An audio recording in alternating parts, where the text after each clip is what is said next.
जय हिंद। नमस्कार साथियों, कैसे हैं आप सभी लोग। उम्मीद करते हैं कि आप सभी लोग अच्छे होंगे और साथियों आपकी तैयारी जो है बिल्कुल अच्छी तरीके से चल रही होगी। तो साथियों आज की इस क्लास में हम सभी लोग जो है बीपीएससी एडीओ एग्जाम 2026 के लिए साथियों ऐसे इंपोर्टेड और चुनिंदे क्वेश्चन को लिए हैं जो कि साथियों आपके 14 अप्रैल के एग्जाम के लिए जो है काफ़ी ही इम्पोर्टेंट है।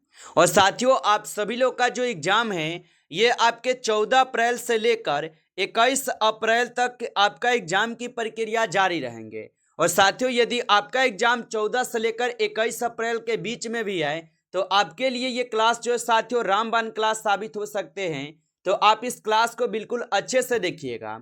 तो चलिए क्लास को स्टार्ट करते हैं।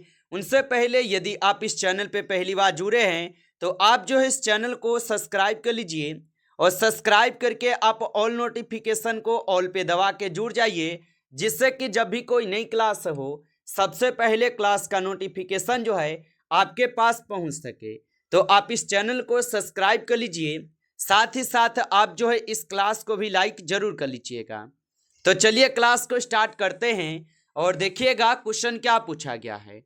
क्वेश्चन पूछा गया है कि माउंटबेटन योजना जिसके आधार पर भारत का विभाजन हुआ ये कब घोषित की गई थी। चलिए बताइएगा। ये सभी क्वेश्चन काफी इंपोर्टेंट और चुनिंदे क्वेश्चन लिए गए हैं जो आपके एग्जाम में 100% जो है ये सभी क्वेश्चन आपको पूछे ही जाएंगे। और बताइएगा आप कि माउंटबेटन योजना जिसके आधार पर भारत का विभाजन हुआ और ये कब घोषित की गई थी। तो याद रख लीजिएगा ये घोषित किए गए थे 3 जून 1947 को। ऑप्शन ए लगा रहे हैं तो यहाँ पे इस क्वेश्चन का सही जवाब है। चलिए अगला क्वेश्चन देखिएगा। क्वेश्चन है कि वर्ष 2024-25 के लिए धान का सामान्य न्यूनतम समर्थन मूल्य कितना जो है ना निर्धारित किया गया है। चलिए बताइएगा। तो वर्ष 2024-25 के लिए धान का सामान्य न्यूनतम समर्थन मूल्य कितना निर्धारित किया गया है। तो ये निर्धारित किए गए हैं आपके 2300 रुपए। ऑप्शन यहाँ पे 20 क्वेश्चन का सही जवाब है। 2300 रुपए निर्धारित किए गए। अगला क्वेश्चन देखिएगा कि संविधान सभा में प्रांतीय संविधान समिति के अध्यक्ष कौन थे। चलिए बताइएगा आप। तो संविधान सभा में प्रांतीय संविधान समिति के अध्यक्ष जो है कौन थे। तो याद रख लेंगे कि संविधान सभा में प्रांतीय संविधान समिति के अध्यक्ष थे आपके कौन। तो आप बताएंगे यहाँ पे हो जाएंगे सरदार वल्लभ भाई पटेल जी। ऑप्शन यहाँ पे सी सही जवाब है, सरदार वल्लभ भाई पटेल होगा। अगला क्वेश्चन देखेंगे। क्वेश्चन पूछा गया है कि अक्टूबर 2025 में जारी वैश्विक नवाचार सूचकांक में भारत का स्थान क्या है। चलिए बताइएगा। तो अक्टूबर 2025 में जारी वैश्विक नवाचार सूचकांक में भारत का स्थान क्या हो जाएगा। तो इनका स्थान 39वां है। ऑप्शन यहाँ पे बी कीजिएगा सही जवाब, 39वां स्थान है। अगला क्वेश्चन देखेंगे। क्वेश्चन है कि 2011 की जनगणना के अनुसार भारत में शहरी जनसंख्या का प्रतिशत कितना है। चलिए बताएंगे आप। तो 2011 की जनगणना के अनुसार भारत में शहरी जनसंख्या का प्रतिशत कितना है। तो इनकी प्रतिशत हो जाएंगे 31.16%। ऑप्शन ए हो जाएगा इस क्वेश्चन का सही जवाब।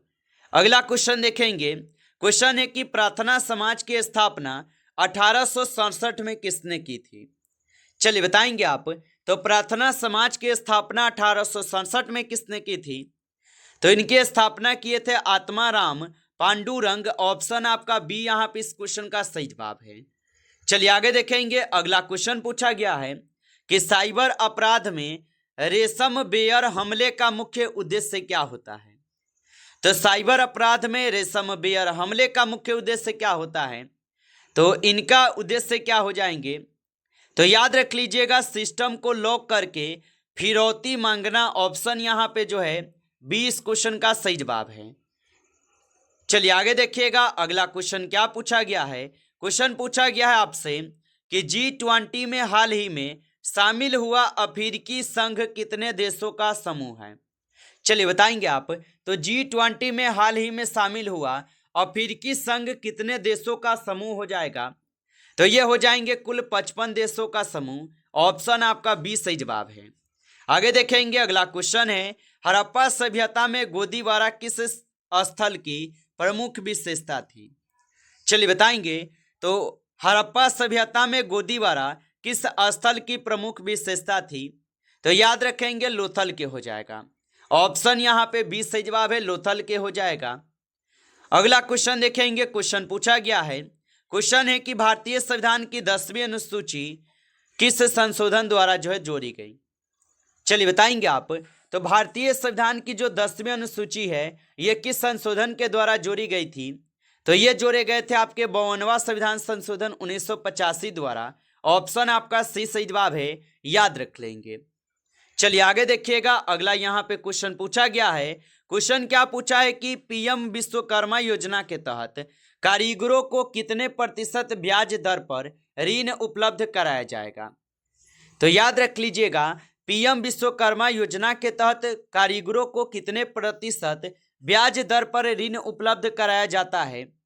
तो याद रख लीजिएगा, इनको कराए जाते हैं आपके 5% पे। ऑप्शन आपका 20 सही जवाब है, 5%। चलिए आगे देखेंगे, अगला क्वेश्चन पूछा गया है। क्वेश्चन है कि कांग्रेस का प्रथम अधिवेशन 1985 कहाँ पे आयोजित किया गया था? तो कांग्रेस का प्रथम अधिवेशन 1985 कहाँ पे आयोजित किया गया था? तो याद रख लीजिएगा, ये आयोजित कहाँ पे किए गए? तो ये आयोजित हुए थे बंबई में। ऑप्शन यहाँ पे 20 क्वेश्चन का सही जवाब है, बंबई में हुए थे। आगे देखिए, अगला क्वेश्चन पूछा है, सत्य शोधक समाज की स्थापना जो है ये किसने की थी? चलिए बताइएगा। तो सत्य शोधक समाज की स्थापना किसने किए थे? तो सत्य शोधक समाज की स्थापना किए गए थे ज्योतिबा फूले के द्वारा। ऑप्शन आपका 20 सही जवाब है, ज्योतिबा फूले के द्वारा किए गए। आगे देखेंगे, अगला क्वेश्चन पूछा है कि भारत शासन अधिनियम 1919 को और किस नाम से जाना जाता है? चलिए बताएंगे आप। और आप अभी तक इस क्लास को लाइक नहीं किए हैं तो आप इस क्लास को एक बार लाइक कर लेंगे। नए जुड़े हैं आप इस चैनल पे तो आप इस चैनल को भी सब्सक्राइब करके आप ऑल नोटिफिकेशन को ऑल पे दबा के जुड़ जाइए, जिससे कि जब भी कोई नई क्लास हो सबसे पहले क्लास का नोटिफिकेशन जो है आपके पास पहुंच सके। तो आप इस चैनल को सब्सक्राइब जरूर कर लीजिएगा। और चलिए बताइएगा आप कि भारत शासन अधिनियम 1919 को और किस नाम से जाना जाता है? तो याद रख लीजिएगा, इनको जानते हैं और किस नाम से? तो आप बताएंगे मोंटेग्यू चेम्सफोर्ड सुधार के नाम से जानते हैं। ऑप्शन 20 सही जवाब है। अगला क्वेश्चन है, हरित क्रांति शब्द का सर्वप्रथम प्रयोग किसने किया था? चलिए बताएंगे आप। तो हरित क्रांति शब्द का सर्वप्रथम प्रयोग किसने किया था? तो याद रखेंगे, इनका प्रयोग किए थे विलियम गॉड। ऑप्शन यहाँ पे 20 सही जवाब है, विलियम गॉड किए थे। चलिए अगला क्वेश्चन देखेंगे कि आसियान में कुल कितने सदस्य देश हैं? चलिए बताइएगा। तो आसियान में कुल कितने सदस्य देश हो जाएंगे? तो याद रखेंगे, आसियान में कुल 11 सदस्य देश हैं। ऑप्शन आपका 20 सही जवाब है, 11 हो जाएगा। चलिए आगे देखेंगे, अगला क्वेश्चन यहाँ पे पूछा गया है। क्वेश्चन पूछा है कि संविधान के भाग 3 को संविधान का यहाँ पे क्या कहा जाता है? तो संविधान के भाग 3 को संविधान का क्या कहा जाता है? तो इसे कहा जाता है मेगना कार्टा। ऑप्शन यहाँ पे 20 सही जवाब है, मेगना कार्टा कहते हैं। चलिए आगे देखेंगे, अगला क्वेश्चन है कि चोरी चोरा की घटना कब हुई थी? चलिए बताइएगा आप कि चोरी चोरा की घटना जो है ना कब हुई थी? तो चोरी चोरा की घटना जो होती है ये घटनाएं होती है 5 फरवरी 1922 में। ऑप्शन ए सही जवाब है, 5 फरवरी 1922 में हुआ था। चलिए आगे देखेंगे, अगला क्वेश्चन है कि विश्व मधुमेह दिवस जो है कब मनाया जाता है? चलिए बताइएगा आप। तो विश्व मधुमेह दिवस कब मनाया जाता है? तो विश्व मधुमेह दिवस जो है ये कब मनाए जाते हैं? तो ये मनाए जाते हैं कब? तो याद रख लीजिएगा, ये मनाए जाते हैं आपके 14 नवंबर को। ऑप्शन ए यहाँ पे इस क्वेश्चन का सही जवाब है। आगे देखिए, अगला क्वेश्चन पूछा गया है कि संविधान सभा में संघ संविधान समिति के अध्यक्ष कौन थे? चलिए बताइएगा आप। तो संविधान सभा में संघ संविधान समिति के अध्यक्ष कौन थे?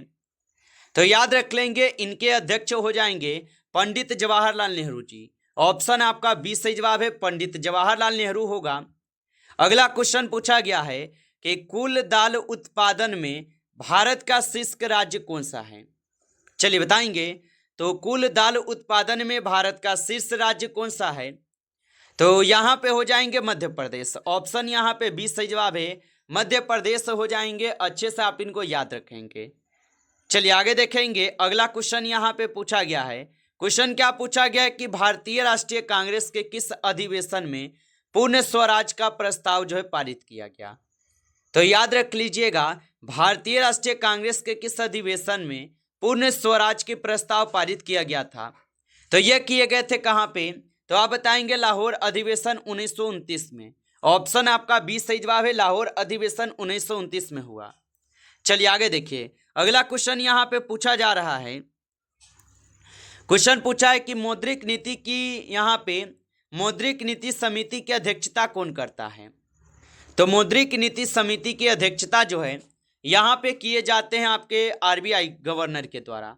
ऑप्शन आपका बी सही जवाब है, आरबीआई गवर्नर के द्वारा।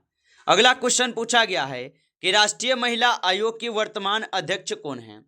चलिए बताएंगे। तो पहले आपके रेखा शर्मा थे, जो कि अभी समाप्त करके आपके श्रीमती विजय किशोर रहाटकर हो गए हैं। ठीक है, तो याद रख लीजिएगा, अभी आपके वर्तमान में देखेंगे आप तो श्रीमती विजया किशोर रहाटकर हो जाएंगे। आप अच्छे से इनको ध्यान रखेंगे, ये आपका बदल चुका है। ठीक है, चलिए अगला क्वेश्चन दिया गया कि 2011 की जनगणना भारत का साक्षरता दर कितना है। तो 2011 की जनगणना के अनुसार भारत का जो साक्षरता दर है ये आपके हो जाएंगे कितना, तो याद रख लेंगे ये हो जाएंगे 73.00%। ऑप्शन यहाँ पे बी सही जवाब है, यानी कि आप लगभग बोल सकते हैं 74.04% भी। आगे देखिए, अगला क्वेश्चन है हड़प्पा सभ्यता में ईंटों का अनुपात क्या था। चलिए बताएंगे। तो हड़प्पा सभ्यता में ईंटों का अनुपात क्या था। तो हड़प्पा सभ्यता में ईंटों का अनुपात हो जाएगा 4.4:2:1। ऑप्शन यहाँ पे बी आपका सही जवाब है। आगे देखिए, अगला क्वेश्चन यहाँ पे पूछा जा रहा है। क्वेश्चन क्या पूछा गया आपसे कि प्रधानमंत्री जन धन योजना का आदर्श वाक्य क्या है। चलिए बताएंगे आप। तो प्रधानमंत्री जन धन योजना का आदर्श वाक्य क्या है, तो याद रख लेंगे इनका वाक्य है मेरा खाता भाग्य विधाता। ऑप्शन यहाँ पे 20 क्वेश्चन का सही जवाब है। चलिए आगे देखिए, अगला क्वेश्चन पूछा है कि वेदों की और लोटों का नारा किसने दिया था। चलिए बताएंगे आप। तो वेदों की और लोटों का नारा किसने दिया था। तो वेदों की और लोटों का नारा जो है दिए गए थे दयानंद सरस्वती जी के द्वारा। ऑप्शन यहाँ पे बी सही है। अगला क्वेश्चन देखेंगे। क्वेश्चन पूछा गया है कि अंतरिम सरकार में खाद्य एवं कृषि मंत्री कौन थे।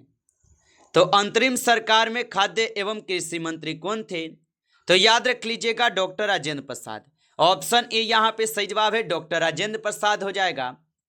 चलिए आगे देखेंगे। अगला क्वेश्चन पूछा है भारत में गरीबी का आंकलन किस संस्था द्वारा जो है किया जाता है। तो भारत में गरीबी का आंकलन किस संस्था द्वारा किया जाता है, तो ये किए जाते हैं नीति आयोग के द्वारा। ऑप्शन यहाँ पे 20 क्वेश्चन का सही जवाब है। चलिए आगे देखेंगे। अगला क्वेश्चन पूछा है कि विश्व बैंक के अध्यक्ष अजय बंगा भारतीय मूल के किस समुदाय से हैं। तो याद रखेंगे विश्व बैंक के अध्यक्ष अजय बंगा भारतीय मूल के किस समुदाय से हो जाएगा। तो याद रख लीजिएगा ये हो जाएंगे आपके सिख से। ऑप्शन ए यहाँ पे सही जवाब है, सिख धर्म से हैं। चलिए आगे देखेंगे। अगला यहाँ पे क्वेश्चन पूछा गया है। क्वेश्चन क्या पूछा गया कि संविधान के अनुच्छेद 360 का संबंध किससे है। चलिए बताएंगे। तो संविधान के अनुच्छेद 360 का संबंध किससे हो जाएगा, तो इनका संबंध हो जाएंगे वित्तीय आपातकाल से। ऑप्शन यहाँ पे बी आपका सही जवाब है, वित्तीय आपातकाल से होगा।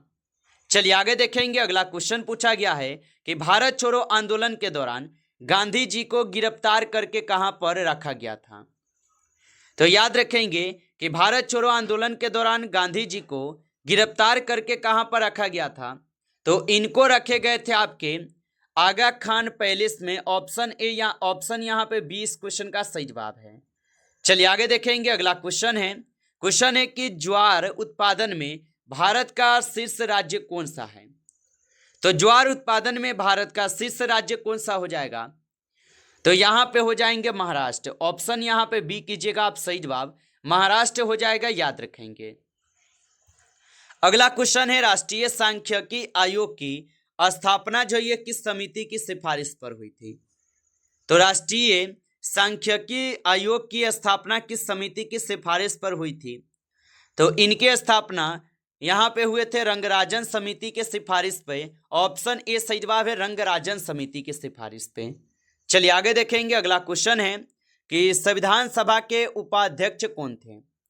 चलिए बताइएगा। तो संविधान सभा के उपाध्यक्ष जो है यहाँ पे कौन थे? तो याद रख लीजिएगा, एच.सी. मुखर्जी थे। ऑप्शन आपका बी सही जवाब है, एच.सी. मुखर्जी होगा। नमस्कार साथियों, इस क्लास में आपके टॉप 40 क्वेश्चन थे जो काफी इंपॉर्टेंट और चुनिंदे क्वेश्चन थे। ये सभी क्वेश्चन साथियों, यदि आपको क्लास अच्छा लगा हो तो आप इस क्लास को लाइक कर लीजिए। नए जुड़े हैं आप इस चैनल पे तो आप इस चैनल को भी सब्सक्राइब करके ऑल नोटिफिकेशन को ऑल पे दबा के जुड़ जाइए, जिससे कि जब भी कोई नई क्लास हो सबसे पहले क्लास का नोटिफिकेशन जो है आपके पास पहुंच सके। तो आप इस चैनल को सब्सक्राइब जरूर कर लीजिएगा। चलिए फिर मिलते हैं आपसे नेक्स्ट टॉपिक के साथ नेक्स्ट क्लास में। तब तक के लिए जय हिंद, जय भारत।